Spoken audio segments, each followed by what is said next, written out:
Going on, my friends. I'm Rick. This year's seat at the table. Well, something like that. Anyway, out here working the field. So you want to be a game master, do you? You wants to be a game master. Let me give you a little tidbit of advice that's worked for me for a long time. Right? Yeah, I'm getting what? Jesus, I got to kill another freaking hour before I can. These idiots. This place closes, so I can go do the damn thing. So then I can go to the next thing. So I can get home maybe by 1 in the morning. And it's cold out there, right? Your characters, your players, often come to the table with your new characters with these nifty little things called backstories. Now, even the simplest of backstories, unless they're very two-dimensional, and we get those. As a GM, you will see them. Oh, my character's an elf. He lived in the woods. Well, yes, you're an elf, and yeah, okay, you probably did live in the woods. And, all right, you don't, and then there'll be those people who come to the paper with a small novelette, 12 pages long, and there's, blah, blah, blah, and Uncle this and that and the other place, and then I did this, and by the time you get done reading the backstory, it's like you're reading a mini adventure that these people should be third or fourth level by now, just based on the stuff in their backstory. But that's neither here nor there. These backstories offer you valuable tools for a new game master. You can cherry pick amongst all your players' backstories for ideas for McGuffins, for adventures, for quests, for encounters, all of that.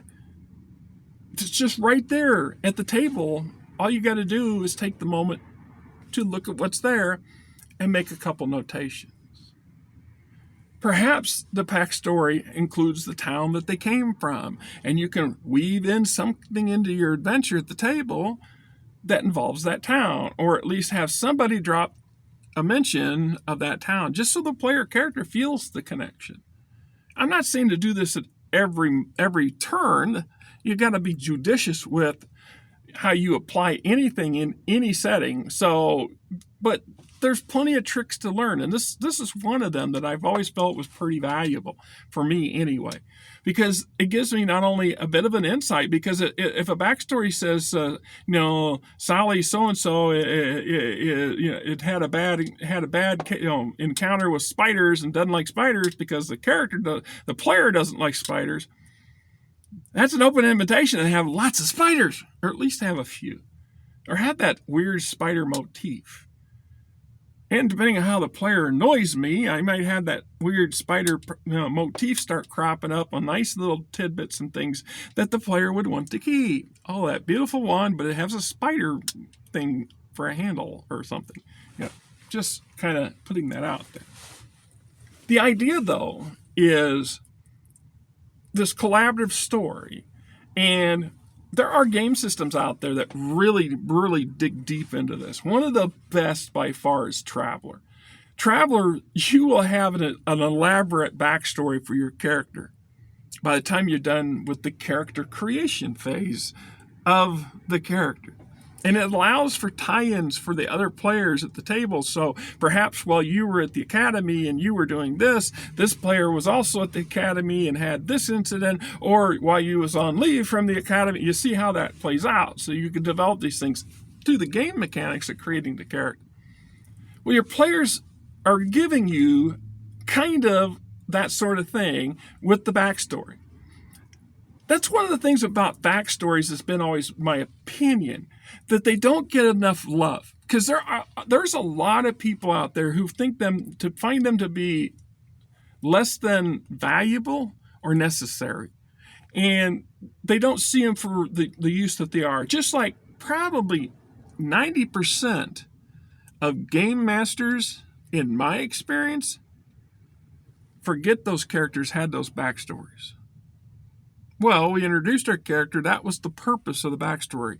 But that's kind of a wasted effort for that one little pop-off and then nothing. Yet if you look at a lot of the character creation sheets, they have entire sections for you to have that beautifully scripted out so you can ignore it forever. See, I always learned as I went and I played longer for myself as a player. This is where the journals started to pop up. When I thought about that backstory, and then my character's now adventuring and playing in this group, and I've had other people do similar stuff. Well, they keep track of everything that happens, every the places they go, the foes they defeated, etc., etc. And it serves for a number of roles, but one of them is to expand on that backstory, a much deeper, richer backstory. So give that a thought, new game master. You really should just look at the opportunities that the players put in front of you.